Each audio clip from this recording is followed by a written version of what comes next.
Tributo. Historias que construyen memoria de la Shoah. כי ראיתי את דרכי נעלמת ביער סבוך בין קירות חורשים ובתוך האדמה המדממת רגליי ננעצו. Bienvenidos oyentes de Radio Sefarad a este nuevo tributo y este último tributo de la temporada aquí en Historias que construyen memorias de la Shoah con Cecilia Levitt. ¿Qué tal? Buenas tardes, Alejandro. Bueno, Cecilia, hoy para cerrar este ciclo y reencontrarnos a la vuelta del verano, nos vas a hablar del bueno de Gino Bartali. Exactamente. Miren, hoy termino temporada, os dejo en esta primera temporada 50 historias, pero esta última he querido dedicársela a Gino Bartali, que es un justo de las naciones. A lo mejor mucha gente no sabe lo que es un justo de las naciones. Simplemente lo defino como que fueron todas aquellas personas no judías que arriesgaron su vida para salvar a los judíos durante la Shoah. Y Yad Vashem, que es el sitio oficial, ¿no?, para la memoria del Holocausto, otorga este título, por supuesto, después de una investigación exhaustiva. Entonces, hoy voy a hablar de Gino Bartali, que es un justo porque él arriesga su vida para salvar a judíos italianos. Con lo cual, voy a también decir que a veces los justos son personas simples, ¿no? Como en este caso, la historia que hoy nos compete. Otras veces son diplomáticos o campesinos o personas pertenecientes a la iglesia, ¿no? Todos ellos que arriesgaron su vida sin pedir nada a cambio, ¿no? Y yo creo en algún punto que estas personas han devuelto un poco de ética, ¿no?, a este mundo tan perdido que fue el mundo de la Shoah. Gino Bartali nació en la Toscana, ¿sí?, en 1914, en el seno de una familia realmente muy, muy humilde que se dedicaba a trabajar en el campo. Y Bartali encuentra un primer trabajo gracias a su padre, ¿sí?, que le encuentra un trabajo en un taller de reparaciones de bicicletas. Y el dueño de este taller estaba como muy contento con el trabajo de Gino y le regala una bicicleta y además lo anima a que se entrene, ¿sí?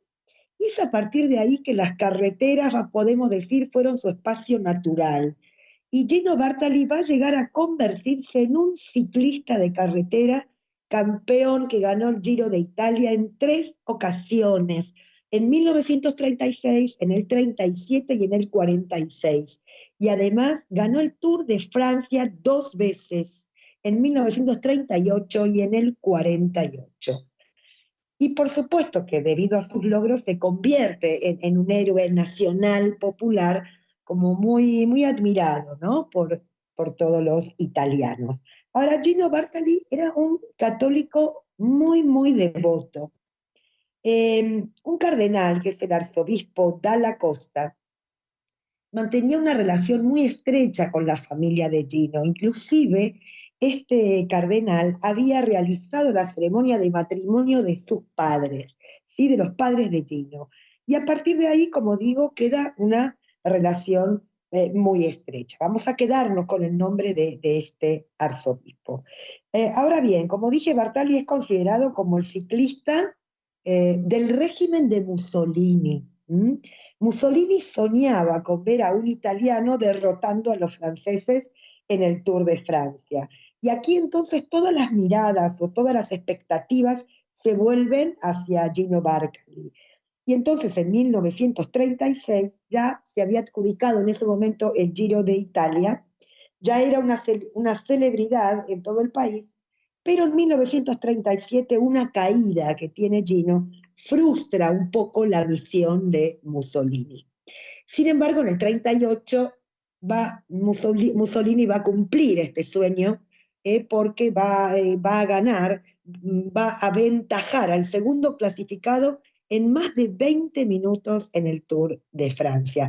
Las carreteras eran empinadas, ¿no?, calor, polvo, con la garganta seca, y Bartali no encuentra rival. ¿sí? Y gana este tour. Ahora, en 1939 comienza la Segunda Guerra Mundial y en Italia particularmente se cancelan todas la celebración de competiciones, ¿sí? Y en algún punto esto deja a Gino Bartali sin aquellos años, ¿no? En los que a lo mejor podría haber sí, liderado o librado, ¿no? Una carrera espectacular. Alemania ocupa Italia en septiembre del 43 y Gino Bartali, que era uno de los símbolos de los que se había apropiado el Partido Nacional Fascista, era en realidad uno de los personajes claves de una organización dedicada a salvar la vida de los judíos italianos a los que los alemanes querían enviar a los campos de exterminio. Como dije, el calendario ciclista se interrumpe por culpa de la guerra. Sin embargo, Gino Bartali sigue entrenando por las carreteras de la Toscana y de la Umbría. Ahora, nadie podría suponer que en el cuadro o en los tubos de su bicicleta y en su sillín transportaba documentos y pasaportes destinados a los judíos que se estaban escondiendo en algunos de los monasterios italianos. Bartali no despertaba demasiadas sospechas, pese que, como dije, la guerra impedía cualquier competición y la verdad que resultaba extraño ver a alguien entrenándose en aquel ambiente, ¿no? Él corría con ropa en la que se podía leer su nombre, lo que también le permitía recorrer kilómetros recibiendo los saludos como muy efusivos, ¿no? De los soldados italianos, para los que él era un auténtico ídolo. Era el correo perfecto.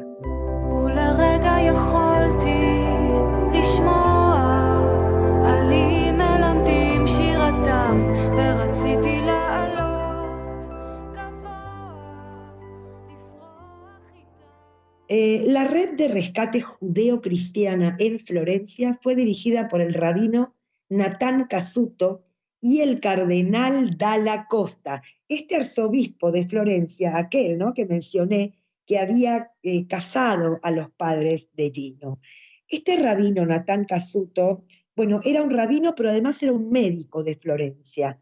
Pero lamentablemente en el 38 la carrera de médico se ve truncada por las leyes raciales fascistas, y entonces en 1943 ya le ofrecen el puesto del rabino jefe de Florencia, de la comunidad judía de Florencia.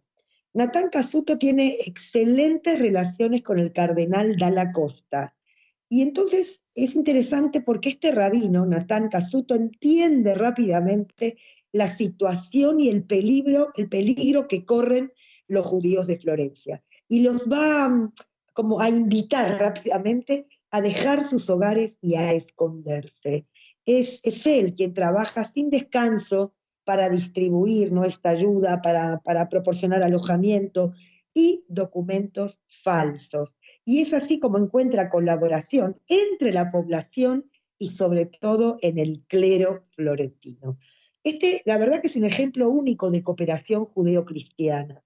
Este grupo, ¿no?, que incluye, como digo, judíos y clérigos cristianos, por supuesto que pone en peligro sus vidas para organizar escondites para cientos de judíos en instituciones y hogares católicas, mientras, como dije, los nazis y los fascistas buscaban capturarlos y deportarlos.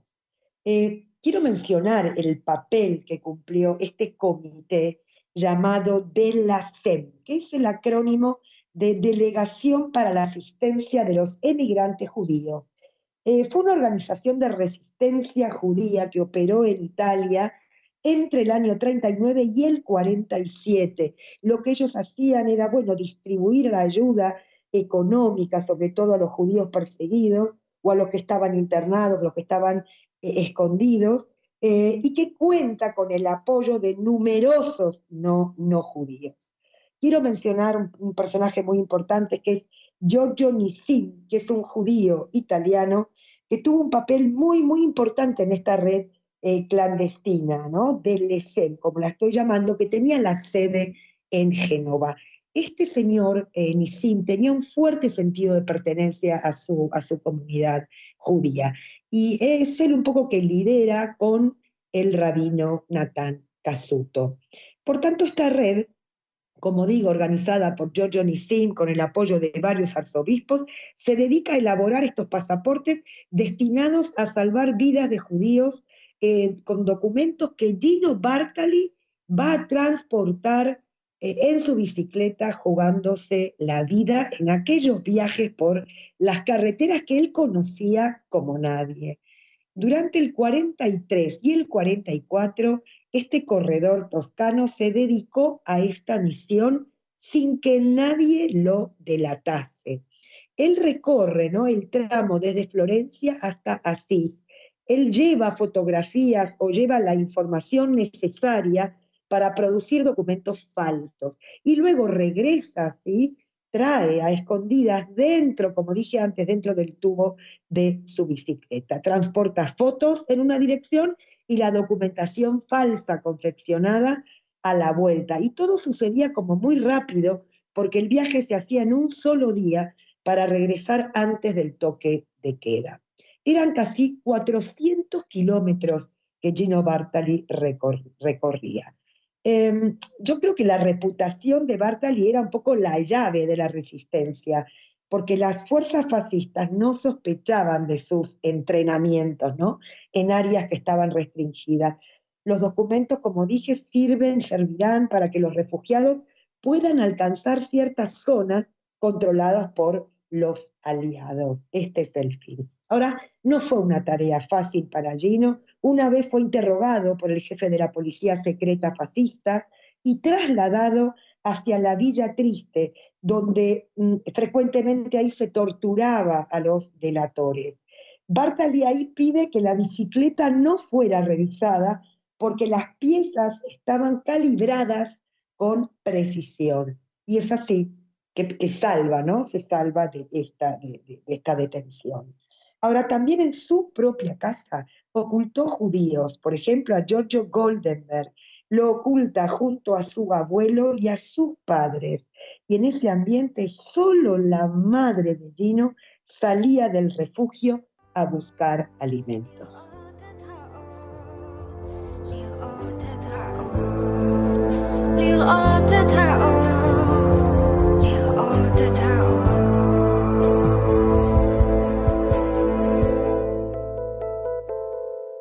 La guerra acabó, ¿no?, y aquellos entrenamientos kilométricos le valieron en su carrera deportiva, porque ya con 32 años ya pudo ganar en 1946 el Giro de Italia y en el 48 con 34 años ya se impuso en el Tour de Francia, en esa zona tan montañosa, ¿sí? Bartali se retiró ya a su tierra, a Florencia, y durante 50 años no dijo nada de su trabajo de ayudar a los judíos italianos. Atención, porque él también cargaba sobre sus espaldas esta etiqueta de haber sido el corredor de los fascistas. Pero bueno, no le importó, no le importó. Gino Bartali murió en el año 2000 a los 85 años, se había casado con Adriana Bani y tuvo 3 hijos. Ahora, ¿cuándo, no?, el mundo descubre su grandeza? Lo descubre en el año 2003, cuando los hijos de Giorgio Nissim, os recuerdo que Giorgio Nissim era uno de los líderes judíos de esta red clandestina de ayuda, los hijos de Giorgio Nissim encontraron un viejo diario de su padre en el que detallaba la forma en que funcionaba esta red clandestina dedicada a conseguir documentación que salvasen la vida de los judíos.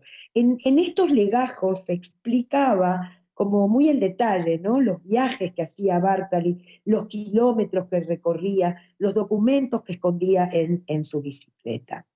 Y bueno, y al contar esta historia y dar a la luz esta noticia, ya comenzó a cobrar más sentido, ¿no?, tantos entrenamientos en una época en la que costaba ver a un ciclista, ¿no?, recorrer las carreteras italianas. Podemos decir que Italia un poco descubre en 2003 a uno de sus grandes héroes. Los Nissim contaron, creo yo, el dato más importante que escondía el diario de su padre, que menciona a 800 judíos que evitaron la deportación gracias a Gino Bartali y a la red, por supuesto. Ya en 2013 Yad Vashem reconoció, ¿no?, póstumamente a Gino Bartali como un justo de las naciones por sus valientes acciones de rescatar judíos durante la Shoah. Su nombre está grabado en el muro de honor en el Jardín de los Justos, y en la ceremonia Abner Shaled, que era el director en aquel momento, recordó, ¿no?, la motivación de Gino Bartali de hacer lo correcto incluso en contra de la mayoría. Es la nieta de Gino, Joya, quien recoge este título. Dice: mi abuelo fue un gran campeón del deporte, pero hoy será recordado como un campeón de la vida. Y tras retirarse de la competición, él siguió siempre ligado al mundo del ciclismo. Primero fue un director técnico de un modesto equipo, y luego fue un comentarista de la RAI, y luego ya como asesor técnico de firmas industriales que vendían bicicletas con su nombre. Y por sus extraordinarios méritos deportivos, Bartali fue nombrado caballero de la Gran Cruz del Mérito de la República de Italia. Y yo quiero también aportar información acerca de qué sucedió con el rabino Natán Casuto, que lamentablemente fue delatado y enviado a las cámaras de gas en Auschwitz. Sin embargo, su esposa y sus hijos, sus 3 hijos, fueron escondidos en monasterios y en casas de campesinos, pudieron sobrevivir y llegar a Israel. El cardenal, el obispo, Dalla Costa, en 2012, Yad Vashem lo reconoce como justo de las naciones, sobre todo por ofrecer refugio a más de 110 judíos italianos y a 220 extranjeros. Giorgio Nissim sobrevivió a la guerra y en 2005 ya se publicó su diario llamado Memorias de un judío toscano, 1938-1948. Que este diario, como dije, permitió aclarar mejor, ¿no?, las actividades de esta organización clandestina de la fe. Ahora, para ir cerrando este tributo de hoy, ¿qué puedo decir de los justos de las naciones, ¿no? En principio que los guió el sentido humano, sobre todo, ¿no?, y que arriesgaron mucho. Y yo siempre digo, si hubiera habido más, ¿no? Yad Vashem tiene una página donde nos ofrece la cantidad de justos por país, está la estadística, y es muy interesante hacer un análisis de estos justos. Hasta el día de hoy siguen apareciendo justos. Como dije antes, hay todo un equipo que investiga exhaustivamente, ¿no?, consiguiendo los datos para poder otorgar este premio. Bueno, y los dejo, ¿no? Los dejo hasta la próxima temporada. Y quiero agradecer, no puedo despedirme de esta temporada sin agradecer en principio a Jorge Rosenblum, que es el director de la radio, a Raquel y a ti, Alejandro, de verdad, por permitirme, ¿no?, con total libertad hacer estos programas, que para mí han sido un gusto de verdad y un placer. Quiero agradecer también a Vanessa, que hizo la locución en varios de mis programas. Por supuesto, a mis oyentes que me han seguido dándome devoluciones muy interesantes, y quiero mencionar solamente algunos: a Irene, a Gaby, a Abby y a Mel, a mis hermanos, a Gustavo y Marcelo, y por supuesto a mis 3 hijos, a Agustina, Guido y a Sofía, por escuchar, por criticar y sobre todo por construir.